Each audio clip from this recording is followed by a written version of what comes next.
말에서 제일 많이 반복돼 나오는 단어가 뭡니까? 권이라는 말이다. 권리라는 말이죠. 오늘날 우리는 이 권리를 찾기 위해서 얼마나 노력하는지 모릅니다.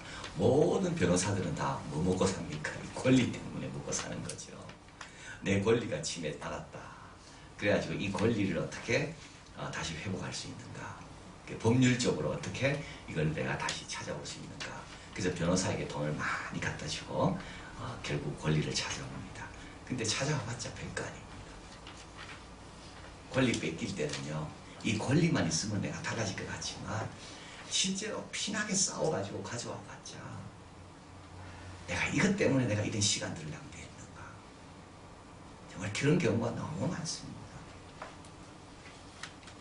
이제 오늘 우리가 이 권리에 대해서 확실하게 배우게 돼요. 우리 예수 믿는 사람들은 이 권리를 어떻게 사용해야 되는가? 특별히 하나님을 섬길 때 있어서 권리라는 건 뭔가? 권 계속 권이라고 나왔어요. 고린도 교회 교인들은 어떤 이 권리를 주장하는 사람, 그래도 막 소송도 하고 아무거나 내가 먹을 권리가 있다 해서 아무거나 강한 자가 약한 자 생각하지 않고 아무 음식이나 먹고 마시고.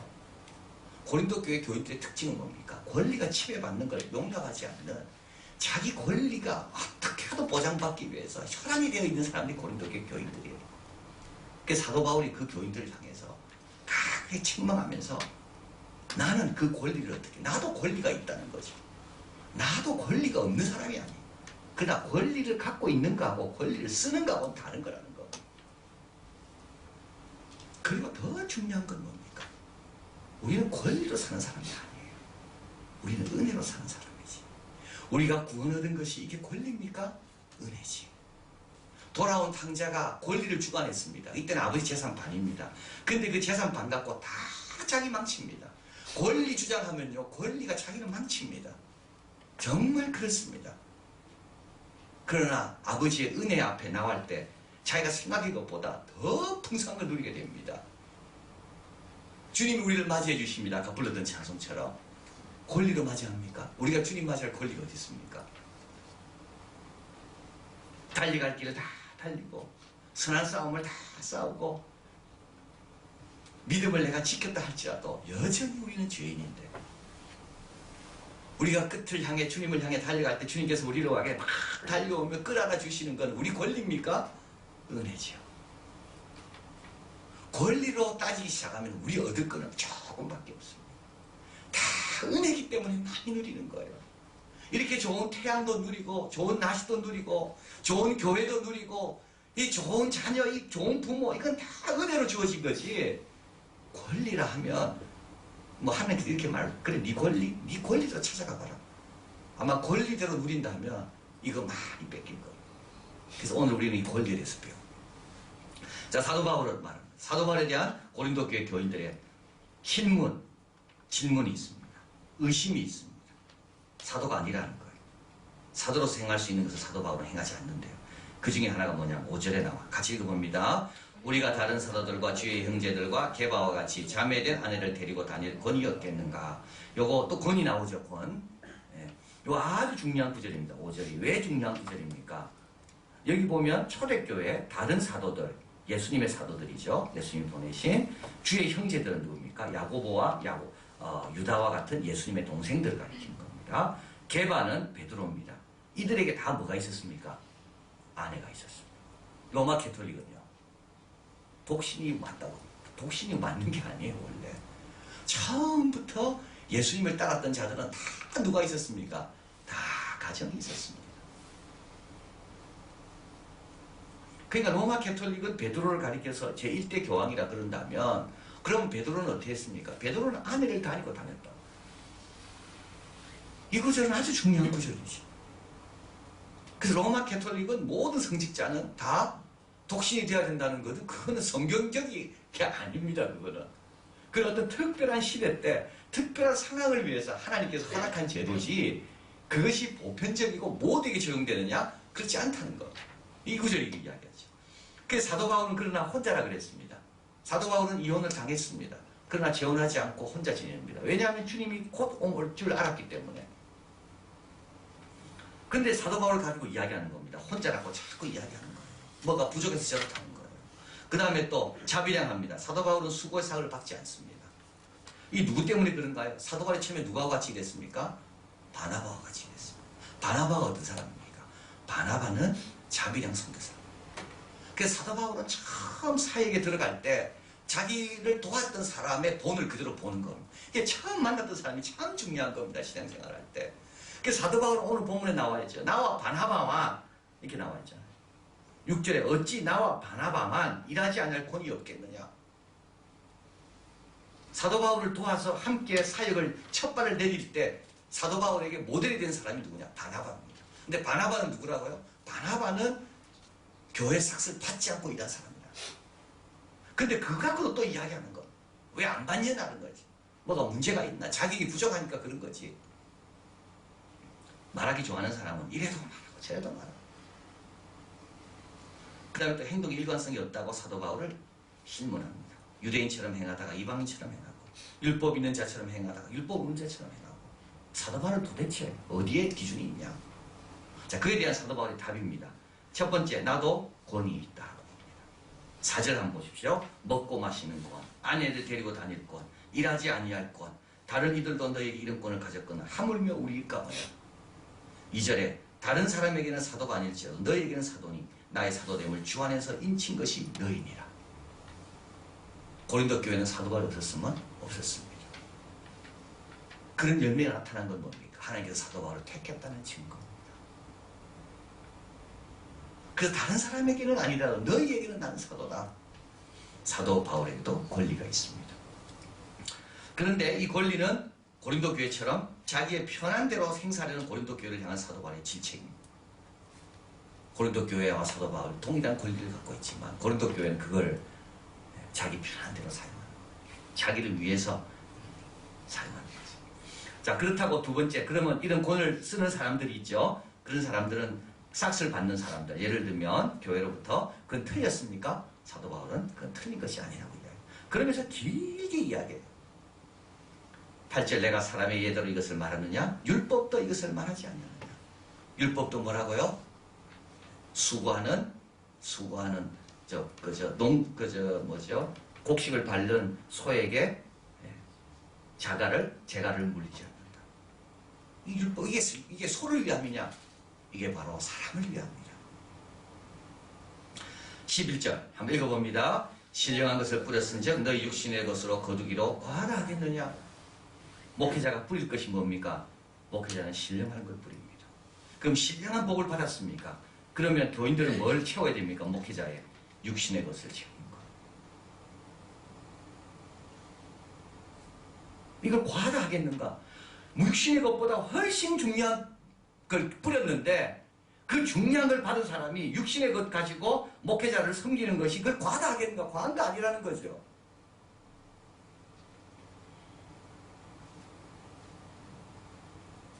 (13절) 성진의 일을 하는 일은 성진에 나는 것을 먹으며 14절 이와 같이 주께서 또 예수님도 이렇게 말씀하셨다는 겁니다. 복음을 전하는 자들이 복음으로 말미암아 살리라 명하셨느니라. 복음을 전했기 때문에 어떻게 해요? 가는 곳마다 그 복음을 전하는 자들을 위하여 누군가 공개해 줘야 된다는 거. 그래서 복음으로 말미암아 산다는 거예요. 근데 이건 틀린 게 아니라는 거예요. 그러나 자기는 다르다는 겁니다. 내가 그렇게 하는 이유는 16절 같이 읽어봅니다. 내가 복음을 전할지라도 자랑할 것이 없으면 내가 부득불할림이다. 만일 복음을 전하지 않으면 내게 화가 있을 것이므로다. 부득불할 것이다. 왜냐하면 안 하는 게 더 힘들기 때문에. 누가 줄 때까지 기다려서 하려 하기에는 너무 괴롭거든요. 누가 알아줄 때까지 안 하려 하니까 그게 더 힘든 겁니다. 안 알아줘도 하는 게 더 좋은 겁니다. 그 사도 바울이 하는 거는 누가 뭐 알아주고 누가 대접해주고 누가 뭐 싹쓸 주고 그래서 하는 게 아니라 자기가 너무 힘든 거예요. 안 하면. 그래서 내가 한다는 거예요. 그래서 또 19절 내가 모든 사람에게 자유하였으나 스스로 모든 사람에게 종이 된 것은 자유와 권리는 같이 갑니다. 여러분 진정한 자유를 얻기 위해서 우리는 뭘 구합니까? 우리는 자꾸 내 권리대로 살아야 된다고 생각합니다. 거꾸로입니다. 그런데 모든 사람에게 종이 될 때 비로소 자유로운 겁니다. 더 많은 사람을 얻고자 합니다. 더 많은 사람을 얻으려면 내가 어떻게 해야 될까? 내 권리 써서는 안 되겠다. 내가 다 종이 되자. 이게 사도 바울의 스스로 깨달은 겁니다. 또 다양한 사람을 얻기 위해서입니다. 22절 같이 읽어봅니다. 여러 사람에게 내가 여러 모양이 된 것은 아무쪼록 몇몇 사람을 구원코자 함이니. 자, 이게 몇몇 사람이라는 게 참 중요한 말이에요.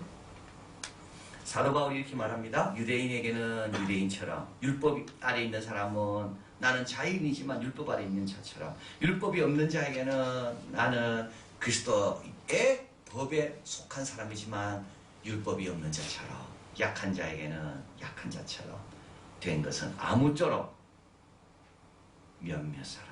그렇게 노력해도 몇 명밖에 구원할 수 없다. 구원이 이렇게 어렵고 이렇게 몸부림치고 노력해도 구원 얻게 하는 것은 너무 어렵다는 겁니다. 근데 우리는 구원 얻는 게 너무 쉽게 생각하고 이런 노력조차도 안 하고 있어요. 그렇게 노력해도 몇몇 사람 구원하는 거예요. 2014년 들어와서 우리의 기도 제목이 뭐야 됩니까? 내가 아무쪼록 몇몇이라도 구원 얻게 하는 그런 한 해가 돼야 되겠다. 이런 좀 사명감이 있어야 됩니다. 이런 열매가 있도록 한 명이라도 주님께 내가 인도하자. 사도 바울 보십시오. 이렇게 유대인에게는 유대인 되고 율법 있는 자, 없는 자에게 없는 자, 약한 자에게 약한 자, 이렇게 노력해도 몇 명밖에 구원 얻지 못합니다. 그러나 여기서 강한 자를 얻기 위해서는 강한 자가 되는 것은 없습니다. 이게 다른 겁니다. 자유를 사용하는 방향이 있으면 종로를 하기 위해서다. 그렇죠? 그 복음이 너무 소중합니다. 23절 내가 복음을 위하여 모든 것을 행하면 복음에 참여하고자 합니다. 하나님의 큰 복음의 전략 가운데 내가 끼어 있다는 것만 해도 얼마나 영광스러운가. 하나님의 구원의 큰 계획 가운데 내가 있다는 것만 해도 얼마나 영광스러운가. 여기에 뭐 내 권리를 주장하기에는 하나님의 그 참여하는 그 영광이 훨씬 더 큰 거다. 사도 바울이 지금 그걸 이야기하고 있는 겁니다. 자, 그러면서 사도 바울은 고린도 교인들에게 말합니다. 힘들게 수고하지 않고 상트는 자들입니다. 훈련 환경보다 쾌적 환경을 더 좋아합니다. 요람으로부터 멀어져야 되지만 계속 요람을 찾고 있습니다. 이런 고린도 교회 교인들에게 사도 바울은 권면합니다. 24절 읽어봅니다. 운동장에서 다름질하는 자들이 다 달아날지라도 오직 상 얻는 자는 하나인 줄을 너희가 알지 못하느냐. 지금 소치 올림픽이 열리고 있죠. 볼 때마다 얼마나 참 이렇게 운동 경기라는 것은 참 이렇게 좋은 것 같아요. 그걸 볼 때마다 도전이 많이 됩니다. 예, 특별히 그 저 스케이트 선수들, 그 스키 선수들 보면 나이들이 많더라고요. 그리고 여러분 그 밥슬레이하고 스켈러튼이라는 거 머리 앞으로 해가지고 막 시속 90km 내려오는 거 있죠. 아무 손 이렇게 해가지고 얼마나 무서운 겁니까? 근데 그 훈련 중에 제일 어려운 훈련이 그게 먹는 훈련이에요. 몸무게를 불려야 돼요. 그래가지고 우리 밥슬레이 그것도 한국 팀도 20kg씩 다 불렸는데 그 불리기 위해서 계속 피자 같은 거 먹고 토하고 또 먹고 토하고 훈련 중에 제일 어려운 훈련은 먹는 거라. 왜냐하면 몸무게가 무거워져야지 그 가속도가 더 붙거든요. 그래서 경기에서 이기려면 살이 쪄야 된대요. 살이. 그래야 계속 먹는 그 스켈레톤 선수 이야기 들어보니까 하루에 뭐 4끼 6끼씩 그냥 먹고 토하고 먹고 토하고 그러니까 몸무게를 불려야지 속도가 쭉 거기 저 0.00 100분의 1 아닙니까? 100분의 1이죠.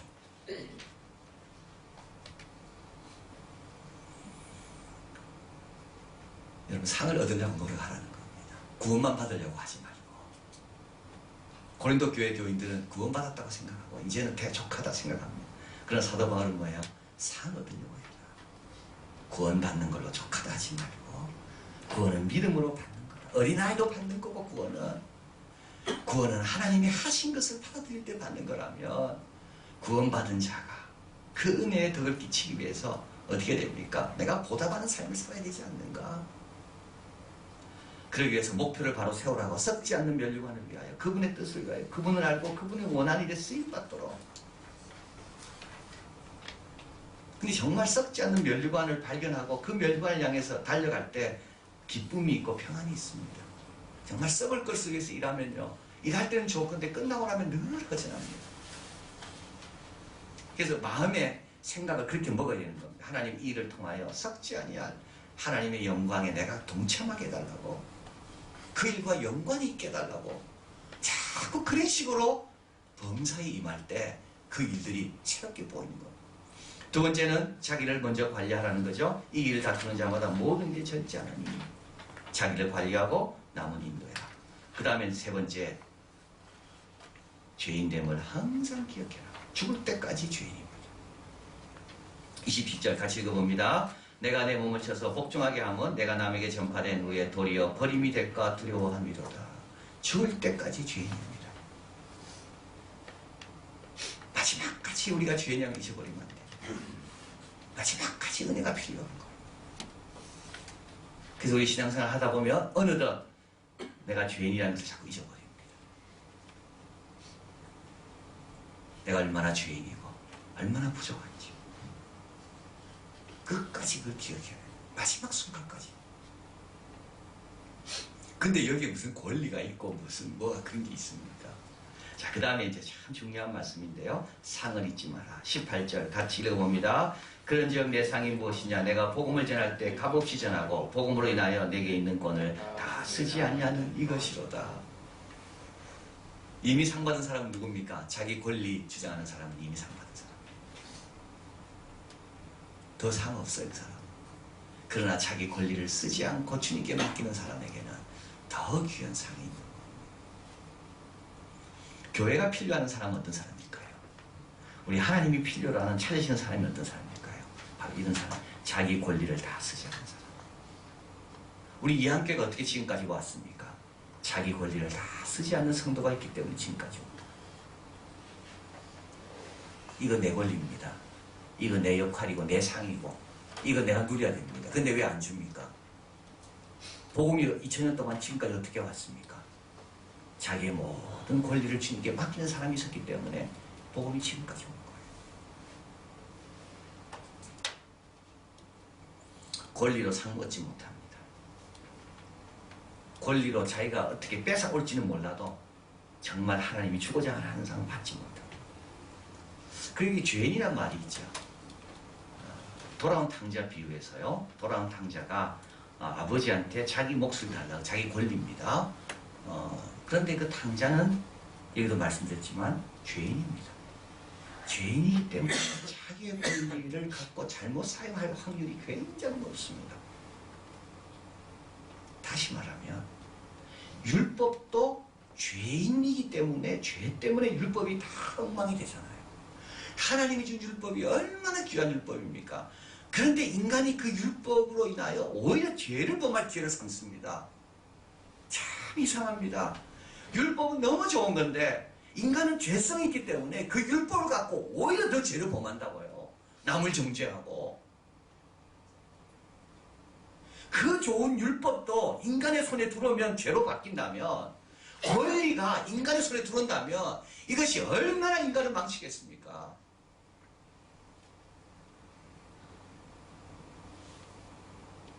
인간은 이 권리를 갖고 제대로 사용하기가 참 어려운 거예요.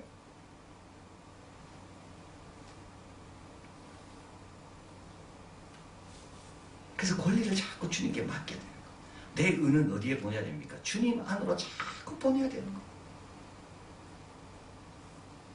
그런즉 내 상이 무엇이냐? 내가 복음을 전할 때 값없이 전하고, 내 상이 무엇이냐? 교회 봉사할 때 값없이 봉사하고, 복음으로 인하여 하나님의 영광을 위해 내게 있는 권을 다 쓰지 아니하는 이것이로다. 다 쓰지 않는 어떤 분들 때문에 복음은 전파되고 있는 거고, 교회는 오늘도 은혜 가운데 유지되고 있는 거고, 아이들은 교회 와서 말씀을 듣는 거고. 권리를 주장하는 것 갖고는 잘 되지 않습니다. 권을 쓰지 않는 그 사람, 그 사람이 주님이 찾으시는 사람이다. 우리 이 함께 필요한 사람 누굴까요? 내 권리를 주님께 맡기고, 내가 수고했지만 누가 알아주든 안 알아주든 그 모든 걸 주님께 맡기고, 여전히 내가 받은 은혜를 기억하면서 또 나를 은혜로 맞이해 주실 그분을 생각하면서 내 은혜가 내게 족합니다. 이러면서 자기 자리를 지키는 것이 우리 교회가 필요한 사람입니다.